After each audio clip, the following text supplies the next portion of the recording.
Maka tuan-tuan, pada tiap-tiap amalan yang kita lakukan ada kedudukan-kedudukan yang tersendiri. Sebab tu cuba kita perhatikan. Untuk orang yang menunaikan salat, kita ambil salat, dia ada 5 tahap ataupun 5 kedudukan. Nombor 1,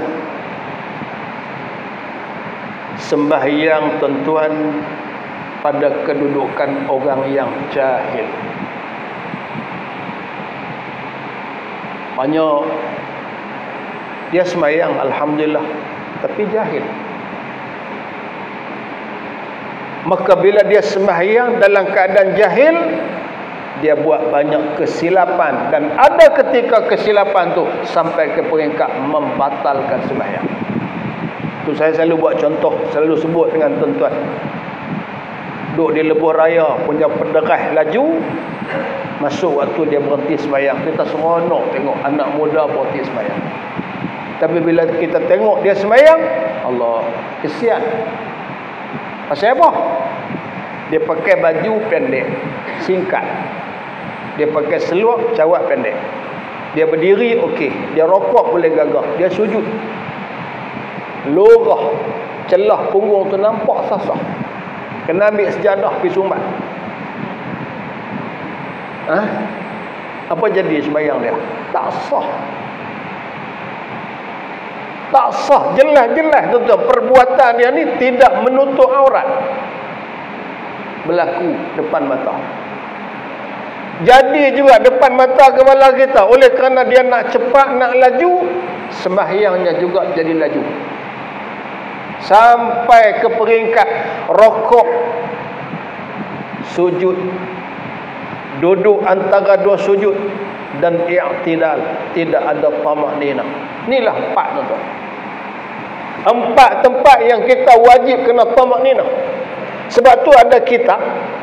Kalau kita baca tuan-tuan kitab Bidayatul Mubtadi, kitab Jawi nipis. Kitab Bidayatul Mubtadi, dia memasukkan rukun salat bukan 13 tapi 17. Pasal apa yang rukun salat tu jadi sampai 17? Pada rokok, pada i'tidal, pada sujud, pada duduk antara dua sujud, 4 ni dia masukkan tamak-ninah. Pasal kadang-kadang kita tak perasan. Waktu kita berdiri tuan-tuan, kita baca Fatihah, jadi berdiri eloklah. Waktu kita duduk tahiyat okey, pasal tahiyat tu kita baca ayat panjang. Tapi hak selalu duk jadinya rokok, laju. Pasal apa? Baca subhana rabbiyal azim tu sunat. Sujud baca subhana rabbiyal a'la pun sunat. Menyebabkan kadang-kadang rokoknya dia tak baca apa, sujud tak baca apa, duduk antara dua sujud tak baca apa, i'tidal tak baca apa. Jadi dia buat dalam keadaan yang sangat cepat sampai peringkat tidak ada tamak-ninah. Maka tak ada tamak-ninah, ada kesan kepada salat yang dilakukan. Jadi dia buat dalam keadaan dia sendiri jahil. Banyak tuan-tuan, sembahyang ni banyak. Kita boleh tengok orang sembahyang, bukan nak cari salah dia, tapi kadang terlihat depan mata kepala kita. Kita duduk giling kepala, kesian kat hang sembahyang tapi hang jahil. Satu. Yang kedua, kata ulama, ada orang yang sembahyang al-adiyin. Adi ni orang sembahyang hak biasa, tahap biasa. Tahap biasalah, lagu banyakkan orang. Dia ada sikit sebanyak pengetahuan, cuma biasa. Hak biasa-biasa ni tuan-tuan, kita tengok orang sembahyang ni, orang-orang awam dia, kadang dia sembahyang, dia jaga jangan bagi batai. Dia taklah garu sampai 3-4 kali sampai 7-8 kali dak. Tapi hati dia, ingatan dia, perbuatan dia menggambarkan biasa. Nak kata jaga sangat sembahyang tu dak dia jadi sembahyang biasalah. Tu tahap yang kedua. Tahap yang ketiga tuan-tuan ialah al-arifin. Arifin ni bukan arif billah, orang hak dalam ilmu tasawuf tu. Arifin ni orang yang ada sikit pengetahuan. Jadi dia berdiri, dia angkat takbir, kemudian dia rokok, dia sujud, dia baca, tu agak lebih baik. Tapi ni 3 tahap ni, kata ulama, masih terdedah kepada tahap rendah. Hak tinggi bila dia boleh sampai ke peringkat tahap yang keempat, iaitu al-khashi'in, orang yang khusyuk. Nuh kita dah baca tu. Ayat Allah Subhanahu wa taala kata wasta'inu bis-sabri was-salah. Minta tolonglah dengan sabar dan sembahyang. Wa innaha lakabiratun illa 'alal khashi'in.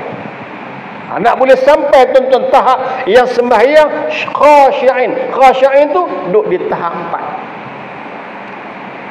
4. Jadi tuan-tuan, kita duduk sembahyang-sembahyang ni duduk tahap mana?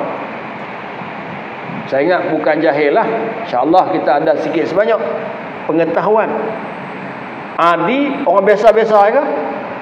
Ataupun baik sikit pada adi, orang yang ada pengetahuan dan dia buat pun elok, cuma masih terkurang. Dari sudut rukun apa semua dia jaga, terkurang pasal khusyuknya kurang. Ataupun dia boleh sampai tahap yang keempat, dia jaga semua hak zahir dan dia jaga juga benda hak ada dalam hati, dalam ingatan, maka dia boleh capai tahap 4. Ada lagi tuan-tuan darjat hak lebih tinggi pada tu, yang kelima. Yang kelima ialah salat al-muhsinin. Tuhan kata wa innallaha lama'al muhsinin.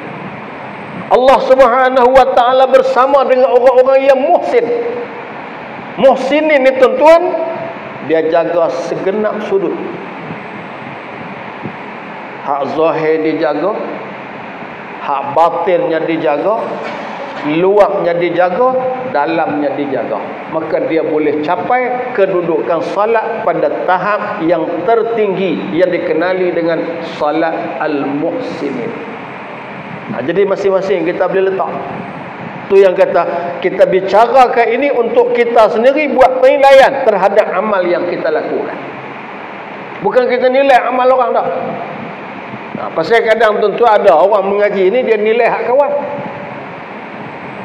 Waktu bila guru sebut apa, ustaz sebut apa, dia kata, ni hang tengok tadi ustaz kata apa, tu kata kat hang. Dia duk kira hang. Dia tak kata dia kira hang semua. Kata kat kawan tu, kata kat kawan ni, masuk kategori orang tu, kategori orang ni, tapi dia tak sedar untuk diri dia. Tak, kita melihat tuan-tuan, tiap-tiap kita pelajari ni, kita di mana? Tu untuk solat.